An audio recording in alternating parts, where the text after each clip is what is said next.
네, 외국인의 눈으로 연결하겠습니다. 외국인의 투자자들을 속내를 들여다보는 외국인의 눈 시작합니다. 아카치오 앤 컴퍼니 앤서니 김, 네, 김주영 대표 함께하겠습니다. 네, 안녕하십니까? 안녕하세요. 네. 자, 먼저 지금 금융시장 이벤트부터 우리가 체크해야 될 것 같아요. 이번 주에는 미국 글로벌리 어떤 이벤트들이 있습니까? 우선적으로는 12월 18일이 모든 이 이벤트의 날짜인데요. 미국은 이번 선물 옵션 마지막 만기일이 12월 18일입니다. 이날 우리가 테슬라의 S&P 500 데뷔를 보게 될 겁니다. 아하. 마찬가지로 FTSE, FTSE가 리밸런싱이 12월 18일을 기준으로 발생을 하게 되고요. 그래서 제가 지난주에도 말씀드렸지만 SK바이오팜을 한번 좀 바라보시라라고 말씀을 드렸습니다. 알겠습니다. 그러면 FTSE가 18일 날 사실은 리밸런싱이 있으니까 SK바이오팜 뭐 단기적인 뷰죠? 네, 그렇습니다. 네, 오케이, 알겠습니다. 최근에 외국인의 투심 뭐 막 사다가 지금 조금 쉬고 있는 것 같은데 향후의 투자 전략에 대한 뭐 변화가 있는 건가요? 아니면 뭐 어떻습니까? 보통 저희가 12월 달 하면 산타랠리라고 하는 표현을 네네. 쓰잖아요. 그 대부분 보면 배당을 목적으로 해서 그 많은 외국인들이 투자를 하게 되는데요. 그런 부분들이 최근에는 또 좀 안 보이는 것 같다라는 생각도 좀 드는 게 지난 일주일 동안 외국인들이 한 3조 정도를 매도를 했어요. 그중에 네네. 뭐 1조 3천억 정도의 선물 옵션 만기 프로그램 청산이 있었고요. 네네. 그다음에 선물 같은 경우도 한 3천억 이상 매도를 하면서 결국은 그것이 이제 최근에 주가의 상승에 어떤 찬물을 끼얹고 있는 것이고 환율이 지금 1,090원으로 다시 밀리는 이유가 됐던 부분들이거든요. 알겠습니다. 그런 면에서 약간의 변화가 좀 보이는 것 같고요. 특히나 반도체 쪽을 많이 채워놓다 보니까 이제 내년에 소위 얘기하는 컨택트주 오래 가지 못했던 종목들에 대한 관심들이 좀 많이 늘어나는 것 같습니다. 아까 앵커님도 말씀을 하셨고 그다음에 우리 손현정 캐스터도 얘기를 했다시피 건설주에 대한 관심들이 좀 많이 올라오는 것 같고요. 아까 LG 디스플레이 얘기도 있었고 그다음에 애플 관련 종목들도 뭐 최근엔 좀 매수가 들어오는 모양새로 보입니다. 알겠습니다. 그러면 우리가 쉽게 얘기해서 이미 많이 올라간 삼성전자하고 SK 하이닉스를 지금 쫓아갈 필요가 없다라고 말씀하시는 것 같은데? 네, 그렇습니다. 아까 앵커님도 말씀하셨다시피 중소형주를 보는 것도 하나의 방법이고 또 아까 그 정유성 앵커도 지적했다시피 조금 레가드 플레이들 그러니까 지금까지 오르지 못했던 대형주들에 대한 관심을 한 번씩은 보여야 될 시점이 아닌가 생각이 됩니다. 알겠습니다. 그 12월 18일 날 미국의 선물 옵션 만기일이 있다고 그러셨고 FTSE의 리밸런싱이 있다고 하셨는데 네. 이걸 자세히 한번 짚고 넘어가겠습니다. 그러면 테슬라가 이렇게 올라간 게 사실은 S&P 500에 포함된다. 뭐 이래서 이제 올라간 거 우리 시청자 여러분들도 다 알고 계시는데 이게 우리나라에 뭐 큰 영향이 있는 겁니까? 글쎄요, 뭐 우리나라 자체에 큰 영향을 줄 것이다라는 내용까지는 얘기하기 어렵겠지만 아무래도 S&P 500에 포함이 되게 되면 엄청난 패시브 자금이 들어오게 되지 않습니까? 지금 현재 뭐 최근에 뉴스가 나왔다시피 S&P 500 테슬라가 포함된다는 뉴스 이후에 주가가 50% 가까이 올랐어요. 네. 그렇게 50% 올랐던 이유 중 하나가 이런 그 자금이 들어오는 이슈들 때문에 그런데 지금 대기 자금이 대략 그날 그러니까 12월 18일 날 대략 700억 불 정도 그러니까 뭐 70조 이상을 매수를 할 거라고 지금 예상을 하고 있어요. 그러다 보니까 지금 최근에 주가가 많이 올랐는데 이 이후에 그러면 테슬라가 어디로 갈 것인가에 대한 그 많은 디베이트들이 지금 있습니다. 그 지금 현재 시가총액이 혹시 얼마 정도 되는지 아십니까, 테슬라가? 테슬라요? 네. 얼마 되나요? 예, 맨날 그걸 갖다가 찾지를 못해가지고 대략 한 580조 정도. 580조. 이게 예. 전 세계에 있는 9개의 소위 얘기하는 자동차 오토메이커들의 총 시가총액 합보다 큽니다. 그렇죠. 과연 근데 테슬라가 지금 만드는 자동차의 수는 대략 한 50만 대밖에 안 되거든요.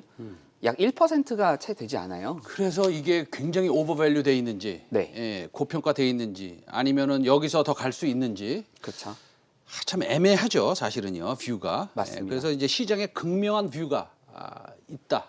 그렇죠? 네. 그렇습니다. 그러면 아예 뭐 테슬라 오늘 얘기하신 김에 네. 테슬라에 대해서 또 2차 전지에 대해서 네. 또 우리나라 회사 중에서 테슬라와 관계가 있는 회사가 많지 않습니까? 맞습니다. 예를 들어서 LNF 아까 뭐 한 6% 올라가고 있던데 LNF 한번 보여주시면 LNF 맞죠? 네. 예, LNF 보시면 한 6% 올라가고 있는데 뭐 최종 소비자가 뭐 테슬라다. 지금은 7% 올라가고 있네요. 네. 그래서 LNF가 이제 좋은 모습을 보고 있는데 어쨌든 간에 그럼 테슬라, 우리나라 테슬라를 최종 소비자로 사용할 수 있는 그런 종목들을 한번 우리가 찾아보겠습니다. 네. 이번에 테슬라가 Y 시리즈 내놨잖아요. 네, 그렇습니다. 예, 뭐 이게 어떻습니까?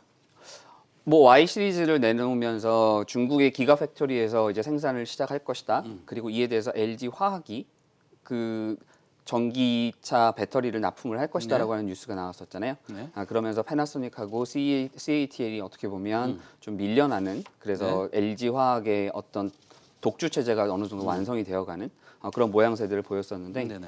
당연히 LG 화학과 테슬라의 납품을 할 수 있는 전기차 소재 업체들이 있다면 대단히 좋겠죠. 네네. 오늘 들고 나온 종목은 그와 관련된 종목입니다. 그러면 아까 LNF 말고 네. 그 테슬라에 직접 내지는 간접적으로 소재를 납품하는 회사를 오늘 소개하시겠다라는 거죠? 네, 맞습니다. 어떤 회사입니까? 회사 이름은 후성입니다. 후성. 후성은 이 탄소 배출권 관련도 또 묶여져 있는 회사이긴 한데 맞습니다. 이 회사가 어떤 소재를 테슬라로 납품을 합니까? 이 회사는 지금 현재 테슬라의 전해질에 들어가는 네. 그 첨가제를 지금 만들어서 납품을 하고 있습니다. 네네. 근데 우리나라에 대략 한 1,800톤 정도의 캐파를 보유를 하고 있고요. 네네. 중국에서는 지금 조인트 벤처를 해서 운영을 하고 있는데 올해 말까지 3,800톤 정도의 캐파가 완성이 될 네. 겁니다. 그러면서 내년도에 이 소위 얘기하는 2차 전지에 관련된 매출이 급성장할 것으로 예상을 해서 아하. 시장에서는 이에 대해서 관심을 좀 가져야 되는 상황. 내년에 얼마나 급성장하는데요? 지금 내년 매출은 지금 보시면 네. 내년에 지금 이거를 한병화 애널리스트 유진투자증권의 한병화 애널리스트가 커버를 하고 있고요. 네네. 목표 주가를 13,000원을 지금 제시를 하고 있는데 네네. 올해는 대략 한 2,600억 정도를 할 거라고 예상을 하고요. 네. 내년에는 한 3,000억이 넘는다고 지금 예상을 하고 있어요. 내년에 영업이익의 성장률이 어느 정도 됩니까? 영업이익 성장률은 올해 지금 한 70억 정도밖에 못 낼 거라고 네. 예상을 하는데 이거는 아무래도 공장도 많이 지었고 네네. 그래서 비용들이 많이 발생을 했고 네네. 그다음에 올해 코로나가 발생하고 여러 가지 이슈들이 있으면서 네. 매출이 그만큼 이 성장을 하지를 못했었어요. 네네. 그런 부분들 때문에 비용이 많이 발생한 대비 매출이 늘어나지 않았기 때문에 수익이 좀 덜 났는데 내년부터 정상화가 된다고 치면 내년 한 270억, 2022년도에는 430억 이상의 영업이익을 낼 것이다. 그럼 라고 몇 예상을 퍼센트 하고 성장하는 겁니까? 네? 몇 퍼센트 성장하는 겁니까? 영업이익이?